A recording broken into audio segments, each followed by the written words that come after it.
어린아이와 같이 되라고 하는 하나님의 말씀을 통해서 1년에 한 번씩 어린이 주일을 정해놓고 이때마다 어린이들을 중요성과 그들에 대한 어른의 관심을 갖게 해주기 위해서 제정했지만은 사실 어린이 주일은 매주일이 어린이 주일이 되어야 되고 매일 어린이날이 되었으면 하는 마음에 오늘 어린아이와 같이 되라. 누가 말하기를 3월달은 바람의 달이라고 하죠. 4월은 봄이고 5월은 꽃이란 말이 있습니다. 본래 어린이 주일은 6월달에 있었는데 6월달에는 꽃이 없기 때문에 꽃이 많은 5월달로 앞당겨 제정을 해놨다고 합니다. 5월달 제주도의 유채화 만발됐죠. 철쭉, 홍산홍이 빨갛게 물들고 라일락 꽃이 그윽한 향기를 5월달에 풍기고 더구나 5월 말이 되면 아카시아 꽃은 더 한층 우리들의 마음을 동심의 세계로, 낭만의 세계로 이끌어가는 5월달. 얼마 전까지만 하더라도 너는 커서 어떤 사람이 될 것인가 물어볼 것 같으면 훌륭한 과학자, 훌륭한 예술가, 훌륭한 정치가가 되겠다고 장래의 꿈을 가지고 있던 어린 소녀들은, 또 어린 소년들은 요새 꿈이 달라져 가고 있죠. 음대 들어갈래도 돈, 학원에 갈래도 돈, 집에서도 돈, 사회에서도 돈, 교회에서도 돈 얘기만 듣다가 보니까 어린아이들 생각이 돈으로 흐리게 되는 경향이 많이 있는 것 같은데, 우리 예수 믿는 사람들은 성경에 나온 말씀 그대로 돈을 사랑함이 일만하게 뿌리가 된다고 그랬습니다. 그래서 어린아이들의 꿈을 심어주려면 적어도 믿음의 꿈을 심어주시기를 주님의 이름으로 축원합니다.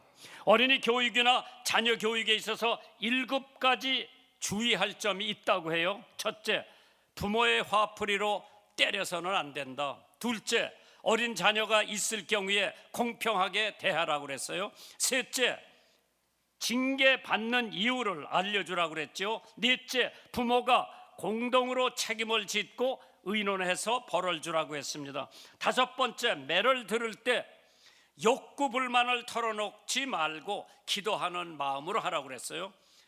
여섯 번째, 시작과 끝이 있어야 한다고 했습니다. 일곱 번째, 아이에게 맞는 벌을 주고 아이 혼자 있을 때 벌을 주라고 했습니다. 시편 127편 3절 이하에 보면은 자식은 여호와의 주신 기업이요 태의 열매는 그의 상금이로다. 젊은 자의 자식은 장사 수중의 화살과 같으니 이것이 그 전통에 가득한 자는 복되도다. 저해가 성문에서 그 원수와 말할 때에 수치를 당치 아니하리로다. 불란서 속담에 어린아이는 어른이 가르치는 대로 자란다고 했어요. 우리나라 속담에 아이들 보는 데는 냉수도 마실 수가 없다고 했습니다. 영국 속담에 아이는 집에서 들은 말 곧 밖으로 옮긴다고 했죠.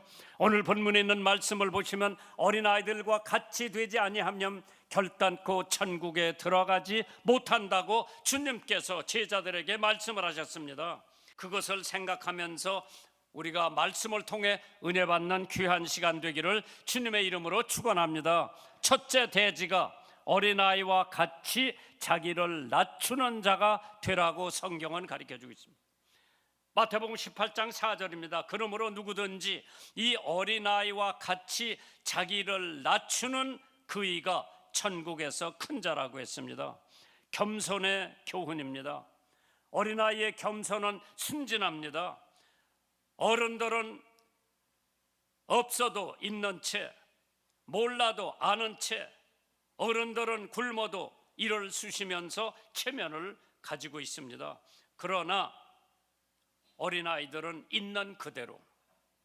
6살짜리한테 내가 전화를 한번 해봤어요. 신방을 가려고. 너희 엄마 있어? 그랬으니까 네 있어요. 엄마 좀 바꿔줄래? 잠깐만요. 엄마, 목사님한테서 전화 왔는데 엄마 바꿔달래요. 내 귀에 무슨 소리가 들리는 거 하니 엄마 없다 그래. 걔가 나와서 나한테 답변을 합니다. 우리 엄마가 그러는데요, 엄마 없다 그래래요. 어린아이는 천진난만하죠. 있는 그대로. 엄마는 이렇게 속이고 저렇게 속일는지 모르지만은 어린아이들은 있는 그대로. 그렇기 때문에 우리가 어린아이와 같이 자기를 낮추는 자가 되라고 하는 하나님의 말씀이죠. 교만은 패망의 선봉이라고 했습니다. 하나님께서 겸손한 자에게는 은혜를 주시고 교만한 자는 물리치신다고 그랬죠. 어른보다 속히 진리를 받아들이는 것이 어린아이들입니다. 왜? 선입관이 없기 때문에. 우리 어른들은 이렇게 재보고 이렇게 재보고 이렇게 알아보고 저렇게 알아보고 그 다음에 결론을 내는데 어린아이들은 있는 그대로. 어려서 구원받은 위대한 사람들이 많이 나옵니다. 폴리캅이라고 하는 사람이 있죠. 용감한 초대교회의 순교자인 폴리캅은 9살 때 개종을 했다고 합니다.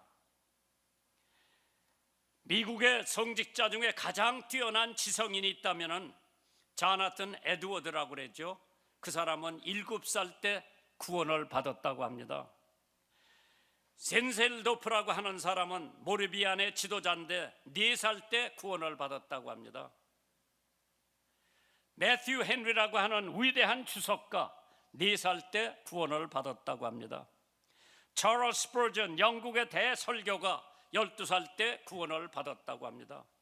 빌그램 목사님 17살 때 예수 믿고 구원을 받았다고 합니다.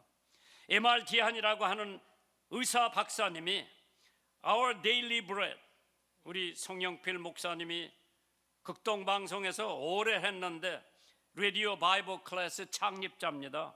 그분이 책에 이렇게 기록을 해놨어요. 35살 이후에 5만 명 중에 1명이 예수를 믿는다. 45세 이후에 예수 믿는 사람은 30만 명 중에 1명이래요. 75세 이상 된 사람의 구원 통계는 75세 이후에는 70만 명 중에 한 사람만이 예수를 믿었다고 그래서요. 나이가 들으면 들을수록 예수 믿는 확률이 적다고 하니까 예수는 일찍 믿어야 돼요. 디모데후서 3장 15절에 또 네가 어려서부터 성경을 알았나니 성경은 능히 너로 하여금 그리스도 예수 안에 있는 믿음으로 말미암아 구원에 이르는 지혜가 있느니라. 어려서부터 알아듣던 못 알아듣던 교회 와서 찬양 듣고 교회 와서 기도 듣고 교회 와서 말씀 듣고 설교를 들으면 그 아이가 자라서 그것대로 살아가는 줄 믿으시기 바랍니다. 세 번째로 어려서 꼭 1등을 안 해도 성공할 수 있다고 하는 것을 믿으시기 바랍니다. 엄마들이 1등 해라고 그랬지. 여기 몇이요 애들이? 1등 해라, 우등 해라.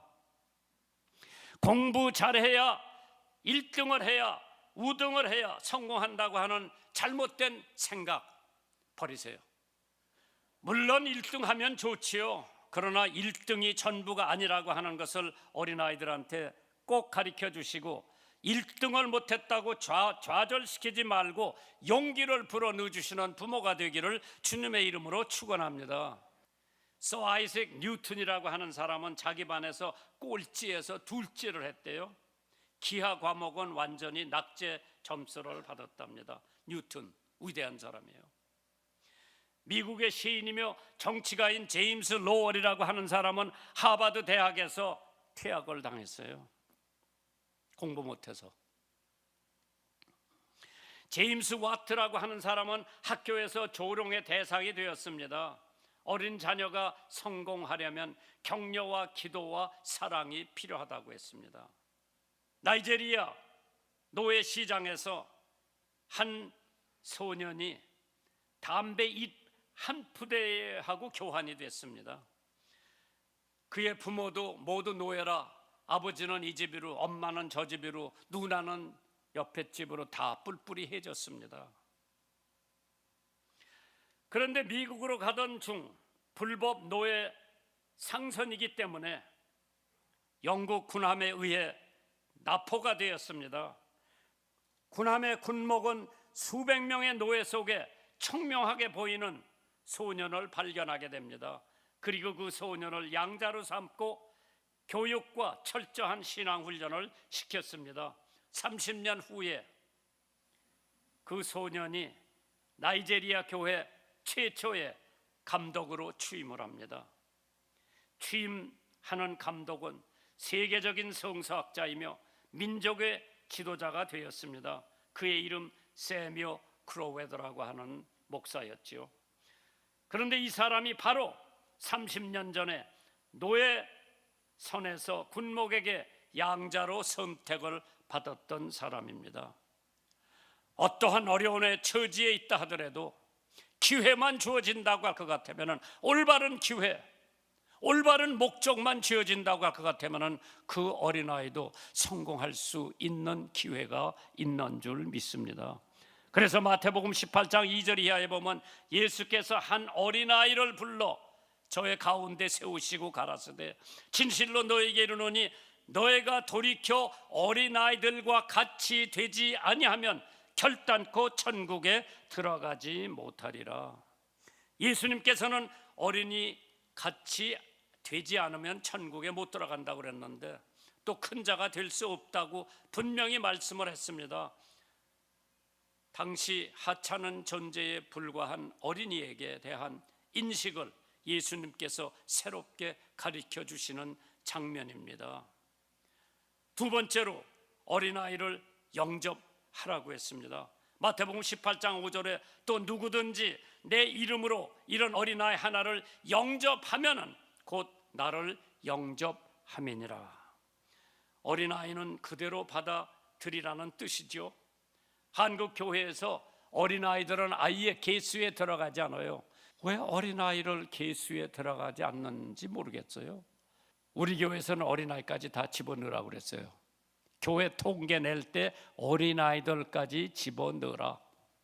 제가 한 교회에서 45년 목회를 해보니까 내가 20대 후반 30대 초반에 미국에서 와가지고 교회를 하는데 그때 나왔던 사람들이 다 학생층이었었는데 내가 35년 45년 목회를 하다 보니까 나하고 같이 늙어가더라고.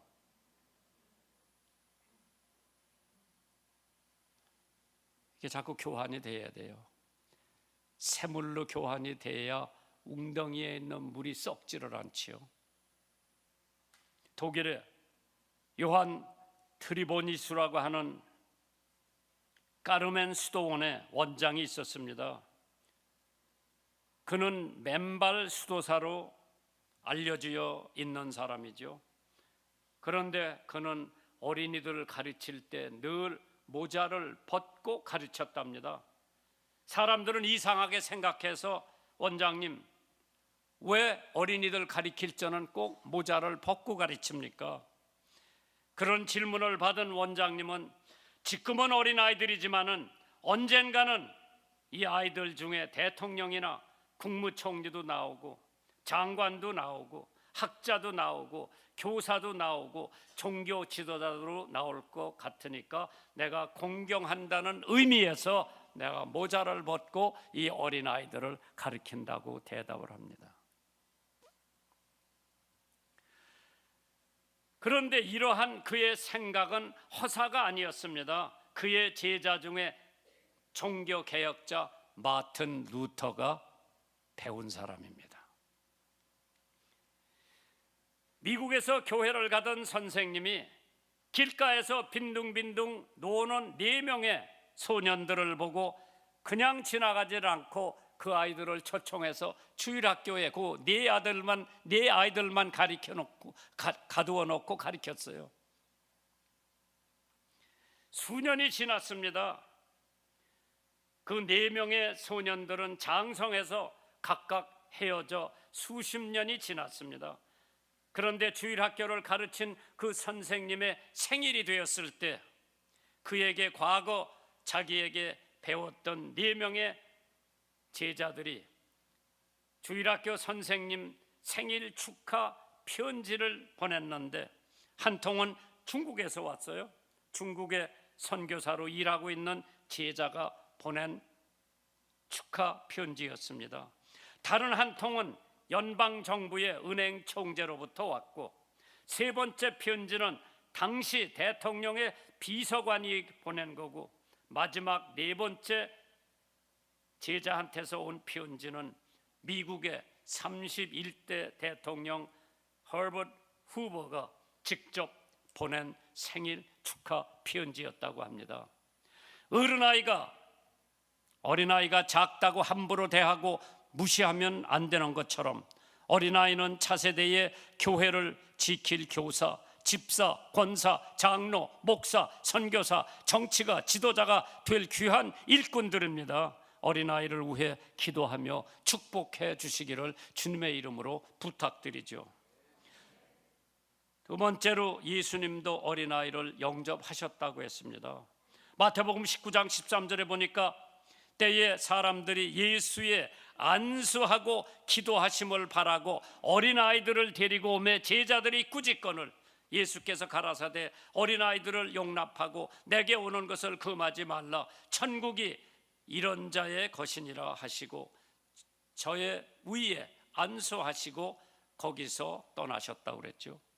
19세기 초기에 미국의 독립전쟁과 7년 전쟁 전후에 역사화를 그린 신고전주의의 제일 유명한 화가가 있었죠. 그 사람 이름이 벤저민 웨스트였습니다. 그는 자기의 어린 시절을 이렇게 회생을 합니다. 하루는 부모님이 외출했었습니다. 혼자 심심하니까 그림 물감을 다 풀어가지고 자기 누이 동생을 그린다고 그림을 그리기 시작했습니다. 그러니까 방 안에 물감이 아주 튀어가지고 얼마나 지저분하게 됐겠나. 잠시 뒤에 부모님들이 외출해서 돌아오셨습니다. 집에 와보니까 방이 엉망입니다. 웬만한 부모님 같으면 벤짐은 막 야단쳤을 거예요. 그러나 벤짐은 부모님께서는 나를 호되게 야단치겠구나 생각을 했는데 한마디의 언급도 하지 아니하고 오히려 벤자민을 칭찬을 해주더랍니다. 야, 우리 벤지만이 그림 엄청나게 잘 그렸네. 보니까 막 네 누이 동생이로구나 하면서 칭찬을 해줬습니다. 끌어안고 머리를 쓰다듬어 주면서 격려하고 입을 맞춰줬습니다. 벤지먼은 내가 세계적인 화가가 될 수 있었던 것은 그때 부모님의 격려와 입맞춤 때문이라고 고백을 했답니다. 우리 자녀들을 부족하고 못났다고 자꾸 구박하고 나무라지 말고 잘한다는 점을 칭찬해주고 격려해 주시면은 나무랄 것도 칭찬으로 받고 자녀가 격려하게 되면은 반드시 그 자녀는 바르게 성장하고 형통하게 될 것입니다. 에베소서 6장 4절에 또 아비들아 너의 자녀를 노엽게 하지 말고 오직 주의 교양과 훈계로 양육하라고 했습니다. 하나님께서 세 번째로 우리 어린아이를 실족시키지 말라고 했습니다. 어른들이 어린아이를 종종 많이 실족을 시킵니다. 마태복음 18장 6절에 누구든지 나를 믿는 이 소자 중 하나를 실족해 하면 차라리 연자 맷돌을 그 목에 달리우고 깊은 바다에 빠뜨리는 것이 나으니라. 실족이라고 하는 뜻은 우리 말로